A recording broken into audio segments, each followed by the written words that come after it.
एक डॉक्टर बड़ी तेजी से हॉस्पिटल में घुसे। उन्हें किसी एक्सीडेंट के मामले में तुरंत बुलाया गया था।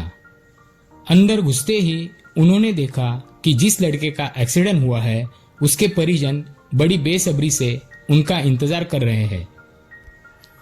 डॉक्टर को देखते ही लड़के का पिता बोला, आप लोग अपनी ड्यूटी ठीक से क्यों नहीं करते हैं? आपने आने में इतनी देर क्यों लगा दी? अगर मेरे बेटे को कुछ हुआ तो इसके जिम्मेदार सिर्फ आप होंगे। डॉक्टर ने बड़ी विनम्रता से कहा, आई एम सॉरी, मैं हॉस्पिटल में नहीं था और कॉल आने के बाद जितना तेजी से हो सका मैं यहाँ आया हूँ। कृपया अब आप लोग शांत हो जाइए ताकि मैं इलाज कर सकूं। शांत हो जाइए, लड़के का पिता गुस्से से बोला। क्या इस समय अगर आपका बेटा होता तो आप शांत रहते? कि किसी की लापरवाही की वजह से आपका अपना बेटा मर जाए तो क्या आप करेंगे?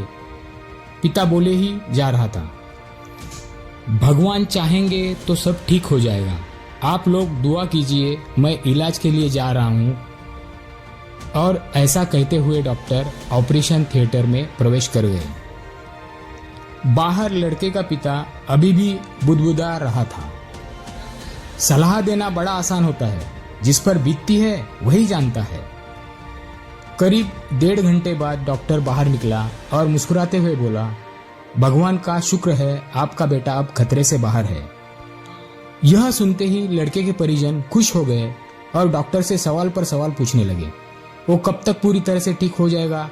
उसे डिस्चार्ज कब मिलेगा? पर डॉक्टर जिस तेजी से आया था उसी तेजी से वापस जाने लगे और लोगों को अपने सवाल नर्स से पूछने के लिए कहा। ये डॉक्टर इतना घमंडी क्यों है? ऐसी क्या जल्दी है कि वो 2 मिनट हमारे सवालों का जवाब नहीं दे सकता? लड़के के पिता ने नर्स से कहा।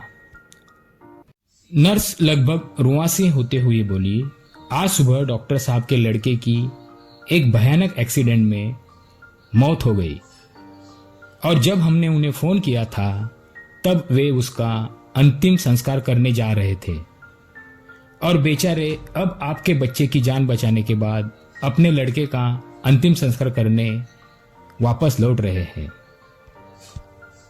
यह सुनकर लड़के के परिजन और पिता स्तब्ध रह गए और उन्हें अपनी गलती का एहसास हो गया।